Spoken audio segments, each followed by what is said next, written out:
আসসালামু আলাইকুম, আশা করি সবাই ভালো আছেন। এই ভিডিওতে আমরা দেখব কিভাবে একটা স্যাম্পল সেন্ট্রিফিউজ করতে হয়, অর্থাৎ অনেক স্পিডে ঘোরাতে হয় আর কি। এই যে আমার সামনে যে মেশিনটা দেখতে পাচ্ছেন, এটা হচ্ছে একটা সেন্ট্রিফিউজ মেশিন। আর এইখানে আমার স্যাম্পল রাখা আছে, যেটা হচ্ছে স্যাম্পল। তো এই স্যাম্পলটা আমি এখন এই মেশিনে দিয়ে প্রচণ্ড স্পিডে ঘোরাবো, অর্থাৎ সেন্ট্রিফিউজ করব। তো এই সেন্ট্রিফিউজ শুরু করার জন্য প্রথমে আমাকে মেশিনটা অন করে নিতে হবে। এই যে মেশিনটা অন হয়ে গেল। মেশিনটা অন হওয়ার পর এবার হচ্ছে আমি স্যাম্পলটা এখানে রাখবো। এই যেখানে অনেকগুলো হোল আছে, এই হলে আমার স্যাম্পলটা রাখবো। এখানে হচ্ছে হোলে আবার নাম্বারিং করেছে 1 2 3 4 5 6 7 8, এই 8টা হল, 8টা নাম্বারিং করেছে 8 পর্যন্ত। তো আমি হচ্ছে 1-এ স্যাম্পল দিলাম। সবচেয়ে গুরুত্বপূর্ণ ব্যাপার যেটা, এটা হচ্ছে এই যে এখন 1-এ স্যাম্পল দিলাম, এই স্যাম্পলে দেওয়ার 1-এ স্যাম্পল দেওয়ার পর আমি মেশিনটা চালু করতে পারবো না। এটা খুবই একটা ইম্পর্টেন্ট জিনিস।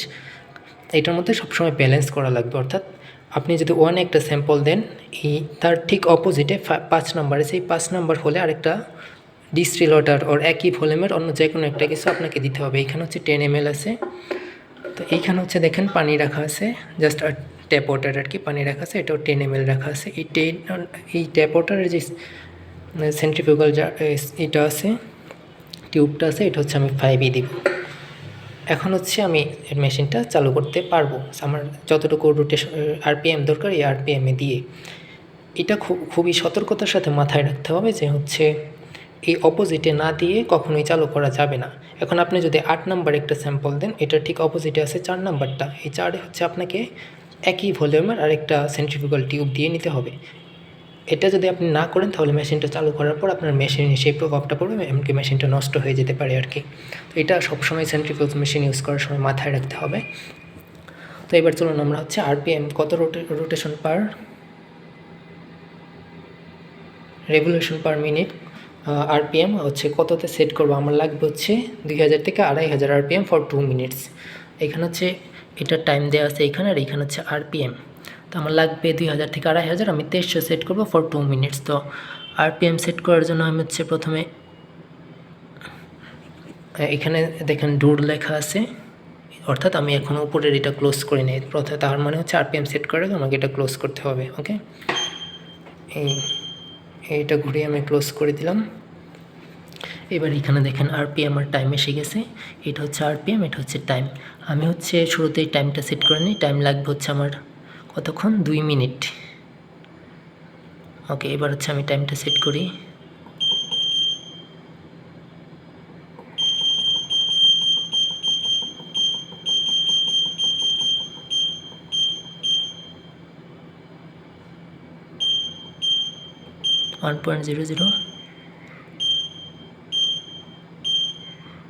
এটা হচ্ছে 2 বানিয়ে দিলাম। এই যে 2 মিনিট সেট হয়ে গেছে, এই টাইম সেট হয়ে গেছে। এবার হচ্ছে আমি স্পিড যেটা আছে এটা সেট করবো। এটা সেট করার জন্য ক্লিক করলাম এখানে। এটা আমি নিব হচ্ছে 2300-তে, আপ বাটন এটা 2300, 2100, 2150, 2200, এই 2300-তে সেট হলো। এই হচ্ছে আমি স্পিডটা সেট করে দিলাম। এখন হচ্ছে আমার কি সেট হলো, 2300 আরপিএম ফর 2 মিনিট। ওকে, এবার হচ্ছে আমি মেশিনটা স্টার্ট করব। মেশিনটা স্টার্ট করার পর হচ্ছে উপরে যেখানে স্যাম্পল সেট করেছিলাম এটা ঘুরবে। আসলে আমরা মেশিনটা স্টার্ট করি। এটা আরপিএম, এটা আরপিএম, এটা টাইম, এই হচ্ছে স্টার্ট আর স্টপ বাটন। ওকে, এই যে দেখেন মেশিনটা কিন্তু ঘোরা শুরু করেছে। এখানে কতটুকু বোঝা যাচ্ছে জানি না, বাট শব্দ শুনতে পারছেন নিশ্চয়ই। এখানে দেখেন এখন কত আরপিএমে ঘুরতেছে, 1470 আরপিএম, 1600, এখনও 2300-তে উঠে নেয়। সময় কিন্তু অলরেডি 15 সেকেন্ড হয়ে গেছে, এখনও 2300 টাচ করে নাই। রেভলিউশন পার মিনিট, অর্থাৎ প্রতি মিনিটে ওপরের যে মোটরটা আছে এটা প্রতি মিনিটে 2300 বার করে ঘুরবে। এই যে সেট হয়ে গেছে 2300, তার মানে হচ্ছে এখন প্রতি মিনিটে এটা 2300 বার ঘুরতেছে, এই স্পিডে ঘুরতেছে, এই পরিমাণ স্পিডে। ইমাজিন করেন 60 সেকেন্ড হয় 1 মিনিট, প্রতি মিনিটে ঘুরতেছে 2300 বার, তার মানে প্রতি সেকেন্ডে কতবার হতে পারে একটু ক্যালকুলেট করে নেন। আচ্ছা, এবার একটু বলে যে সেন্ট্রিফিউজ কেন করা হয়। সেন্ট্রিফিউজ মেনলি করা হয় সেডিমেন্টেশন অথবা ফ্লোটেশনের জন্য, অর্থাৎ আপনি যদি হালকা জিনিসকে উপরে ভাসায় নিতে চান অথবা হচ্ছে ভারী জিনিসটাকে নিচে তোলানো হিসেবে ফেলতে চান, এইসব কাজের জন্য সেন্ট্রিফিউজ করতে হয়। ধরুন হচ্ছে আপনার ভারী জিনিসটা স্যাম্পল, তাহলে হচ্ছে লিকুইড যেটা সেটা বা হালকা জিনিস যেগুলো সেগুলো উপরে বেশি উঠবে, আপনি নিচ থেকে স্যাম্পলটা নিয়ে নেবেন। অথবা যদি আপনার হালকা জিনিসটা স্যাম্পল হয় তাহলে হচ্ছে উপরে হালকা জিনিসটা ভেসে উঠবে, আর নিচে যেই অন্যান্য যে আপনার অপ্রয়োজনীয় উপাদানগুলো আছে, ভারী জিনিসগুলো আছে, সেগুলো নিচে তলানি হিসেবে জমা হবে। তখন আপনি উপরেরটা নিয়ে নেবেন, তলানিটা ডিসকার্ড করে দেবেন, ফেলে দিবেন। এখন হচ্ছে আমার 27 সেকেন্ড বাকি আছে, দেখতে পারতেছেন 2300 RPM ঘুরতেছে। এখনও 23 সেকেন্ড, 22 সেকেন্ড, 21 সেকেন্ড বাকি আছে। কীভাবে ঘুরতেছে একটু দেখেন, শব্দটা নিশ্চয়ই শুনতে পারতেছেন। এখানে কিন্তু একটা জিনিস মাথায় রাখা লাগবে, এই ঘুরন্ত অবস্থায় আপনি কোনোভাবেই এই ঢাকনা খুলতে পারবেন না। এতে মেশিনের সমস্যা হতে পারে, এমনকি যে কোনো দুর্ঘটনা ঘটতে পারে। একেবারে যতক্ষণ না পর্যন্ত RPM এখানে 0-তে নেমে আসবে ততক্ষণ পর্যন্ত এটা খোলা যাবে না। দেখেন সময় কিন্তু 0-তে হয়ে গেছে, মেশিনটা অফ হয়ে গেছে, স্পিড কমতেছে 1755, 1680 স্পিড, সময় কিন্তু শেষ। এখন আমি চাইলেও এটা খুলতে পারবো না, খোলা যাবে না, দুর্ঘটনা ঘটবে। এর কারণ হলো যতক্ষণ না 0-তে এসে না থামবে ততক্ষণ পর্যন্ত খোলা যাবে না। দেখেন কমতেছে এটা আস্তে আস্তে। যখন 0-তে নেমে আসবে তখন হচ্ছে আমাকে বিপ দিবে, একটা সাউন্ড হবে। সাউন্ড হওয়ার পরে হচ্ছে আমি ঢাকনাটা খুলবো।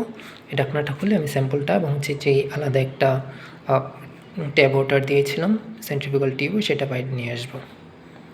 ওকে, এখনও 240 RPM, 225, 210, 165, 150 দেখতে পারতেছেন। এই যে 0-তে নেমে এসেছে এবং আমাকে একটা বিপ দিয়েছে। এখন হচ্ছে আমি এটা এখানে কর্ডটা ঘুরিয়ে এটা খুলে নেব। এই যে খুলে নিলাম। ওকে, এটা খুব বেশি নাড়াচাড়া করা যাবে না, খুবই সাবধানে হচ্ছে এটা রেখে দিতে হবে। এই যে এটা হচ্ছে আমার স্যাম্পলটা, দেখতে পারতেছেন ভারী জিনিসগুলো ওপরে, আর হচ্ছে এই যে নিচে কিন্তু গাঢ় কালার, তার মানে